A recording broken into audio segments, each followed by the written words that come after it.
Hey scrappers, welcome to another video. Today we should be taking apart this vintage, I don't know, is it vintage or retro?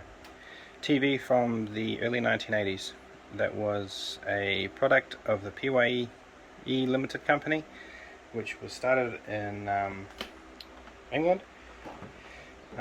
Here in New Zealand it started in 1951 and then was bought out in 1982 by the Philips Electrical Company. And this TV here houses kind of the first to use transistors rather than the conventional analog type of circuitry. So we shall be taking it apart and see how it is the same as the modern ones or how much more different it is compared to the modern ones. But either way, this is the groundwork for what I would say modern TVs became. So let's start taking the screws out of the back here.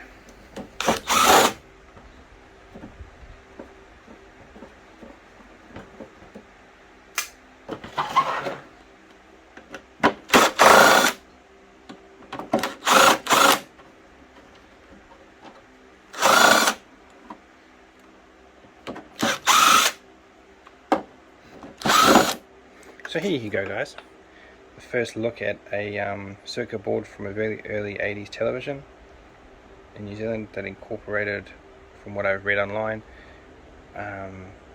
IC's very first television to incorporate ICs, MOSFETs and transistors, what will become in the future very conventional type of technology. So this TV was probably quite expensive back in its day.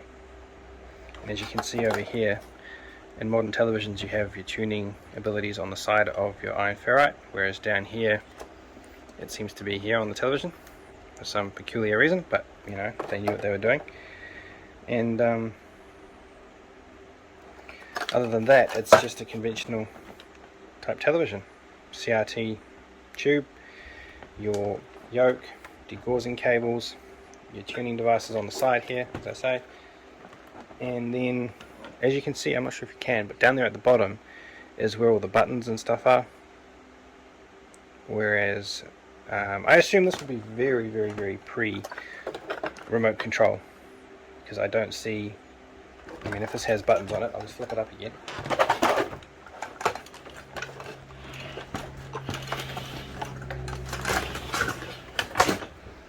So as you can see down there, if it has buttons on it like this, modern TVs still have the buttons on the side in case the remote does stop working, but you can see there's no IR sensor in this TV. And that's it. So I will put this back on the face and then break all this down, clean it all up, remove all this stuff. I might do a little bit on camera, clean all the stuff up inside, remove all of that. And we'll unwind this as well and see how many layers of coils there are inside there. I assume that would be a tuner, but as I say, on modern TVs it's usually inside here, encased in the iron ferrite itself. And we'll go from there, so bear with me. Hey guys, welcome back. So I discovered this big transformer type thing sitting on the bottom of the TV, which will be good to take apart in a future vid. And now I'll just be removing the switch panel.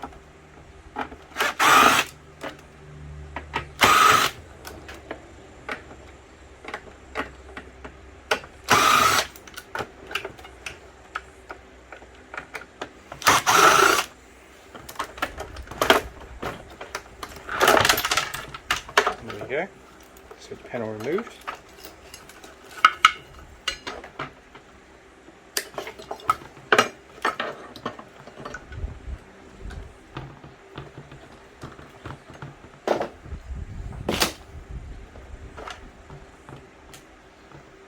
And now the rest is just, again, degaussing cable, which will be coming out and getting a long enough socket in there to remove the brackets that are holding the TV to the frame. And then I'll remove the screws holding these nice aluminium handles on. And the wooden frame can go to my brother's for firewood, as he has a wood burner. I'll just be taking off the bits that I need, the bits that I want.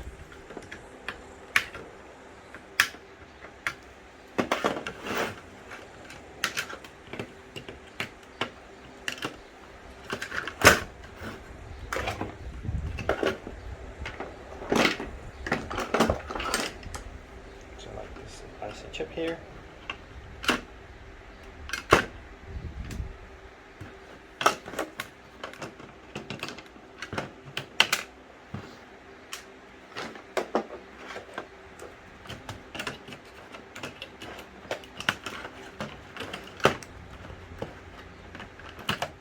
Flathead drive screws must be the worst invention.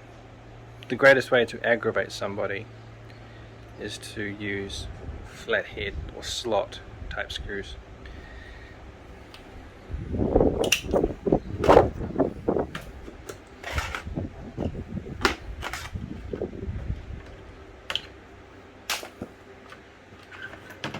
I do like though, as you can see here, how everything seems to be slotted in with plugs, whereas on the modern televisions they're all these types of wire and cabling and stuff.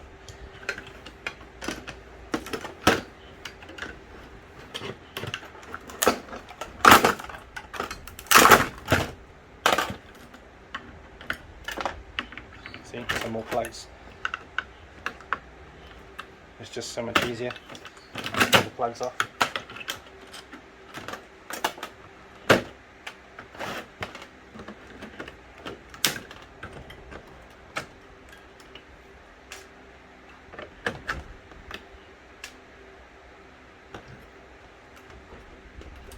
Back in the day, as I said in past videos, I would have meticulously aimed for removing all of these capacitors, but because I have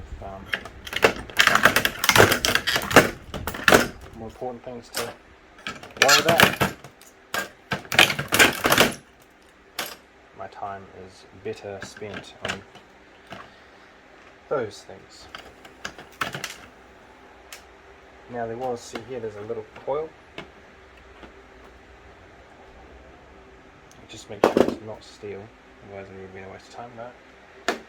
So there's that. There was another one that I saw. Take that out and clean that up later as well. There's another IC here. I used to get into these too. I used to strip all the copper conductors off of them, but again, no longer. Grab this too.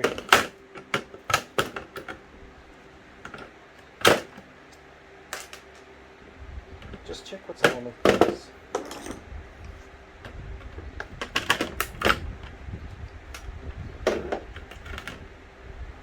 Some more tuning.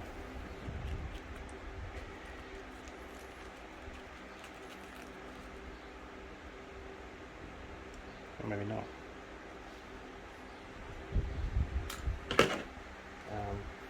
Remove this MOSFET with the with the aluminium heatsink on it.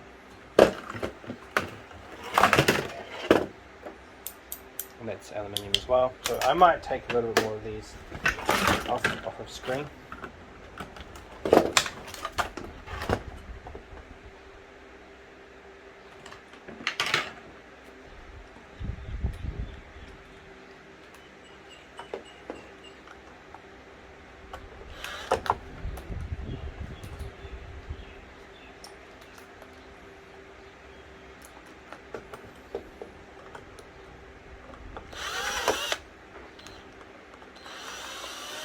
Flathead screws, or slotted screws, must be every scrapper's, worst nightmare. And this type of circuitry is old when you can smell it, It has a distinctive old circuitry smell. Like it's been used a lot in its lifetime.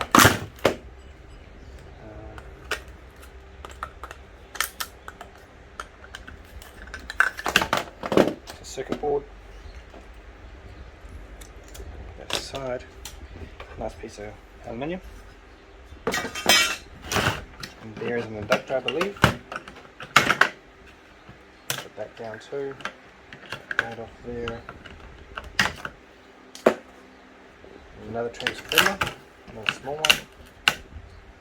And there was one here too.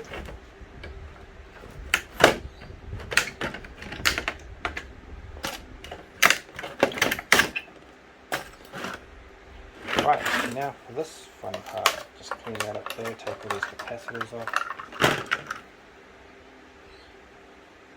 Italian capacitor, I think that's the Italian flag colours.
And there you go, guys. Oh, got one more transformer here.